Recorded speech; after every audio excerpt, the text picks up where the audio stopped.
અરવલ્લી જિલ્લાના મોડાસા ખાતે ત્રિદિવસીય સશક્ત નારી મેળાનો ઉર્જા અને પેટ્રોકેમિકલ પંચાયત ગ્રામગૃહ નિર્માણ વિભાગના મંત્રી ઋષિકેશ પટેલે શુભારંભ કરાવ્યો હતો.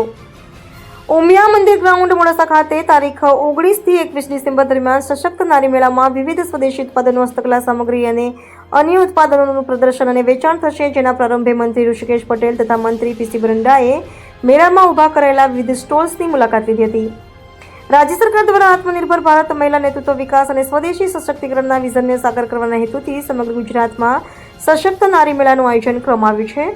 આ પહેલના ભાગરૂપે અરવલ્લી જિલ્લા ગ્રામ વિકાસ એજન્સી દ્વારા ત્રિદિવસીય સશક્ત નારી મેળાના પ્રારંભે આદિજાતિ વિકાસ અને નાગરિક પુરવઠા વિભાગના રાજ્યકક્ષાના મંત્રી પીસી બ્રંડા ઉપસ્થિત રહ્યા હતા. મંત્રી શ્રી ઋષિકેશ પટેલ તથા મંત્રી શ્રી બીસી બ્રંડાએ મેળામાં ઊભા કરેલા વિવિધ સ્ટોલ્સની મુલાકાત લીધી અને કામગીરીનું નિરીક્ષણ કર્યું હતું અને મહિલાઓને પ્રોત્સાહન આપવા વિવિધ વસ્તુઓની ખરીદી પણ કરી હતી. આ સાથે જ મહિલાઓ સાથે વાર્તાલાપ કરીને તેમની વાતો પણ સમજી. આ મેળાનો મુખ્ય હેતુ સ્વસહાય જૂથની મહિલાઓને લોકલ ફોર વોકલ અને આત્મનિર્ભર ભારત અભિયાન અંતર્ગત સ્વદેશી વસ્તુઓનું વેચાણ કરીને આત્મનિર્ભર બનાવવાનો છે.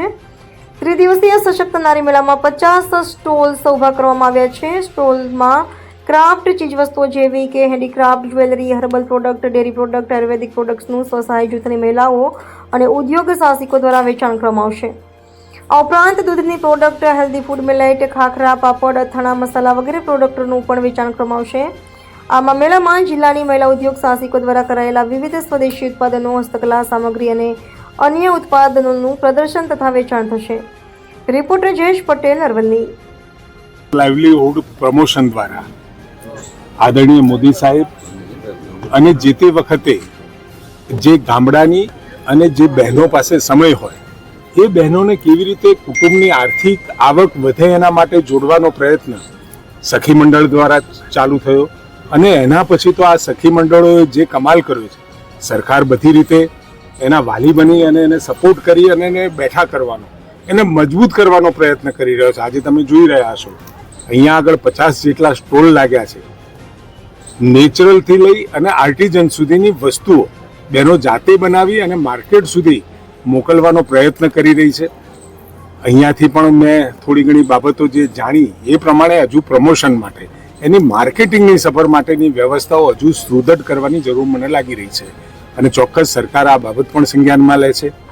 અહીંયા કલેક્ટર બેન અને ડીડીઓ શ્રી સાથે પણ ચર્ચા થતાં એમના વિચારો સાથે અને કંઈક નક્કર યોજનાના સ્વરૂપે માર્કેટિંગ માટે અને સર્ટિફિકેશન માટે શું થઈ શકે એ ચોક્કસ એ આગામી સમયમાં સરકાર વિચારણા કરી આ બહેનોને હાલ જ્યાં છે ત્યાંથી હજુ પણ ઊંચા સ્થાને લઈ જવા માટેના પ્રયત્ન કરી રહી છે અને હજુ પણ એમાં એ ગતિમાં વેગથી પ્રવેગની દિશામાં એ પલટાય એનો પ્રયત્ન કરી રહી છે.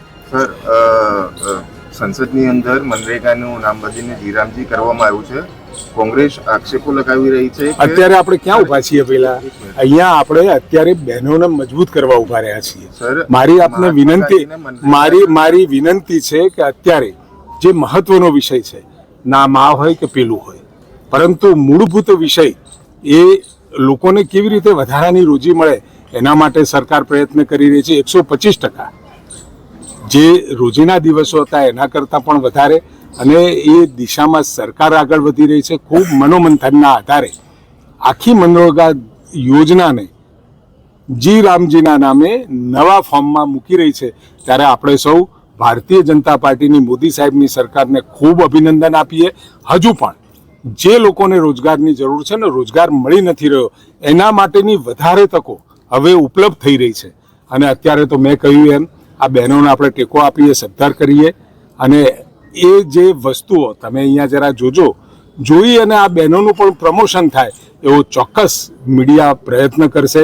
કારણ કે ખૂબ મોટી ઇવેન્ટ લગભગ દરેક જિલ્લાની અંદર સરસ મેળા, 6 થી 7 જગ્યાએ રાજ્યની અંદર મેળા અને આમાંથી પણ બીજા રાજ્યોમાં પણ મોકલવાનો પ્રયત્ન રાજ્ય સરકાર કરી રહી છે.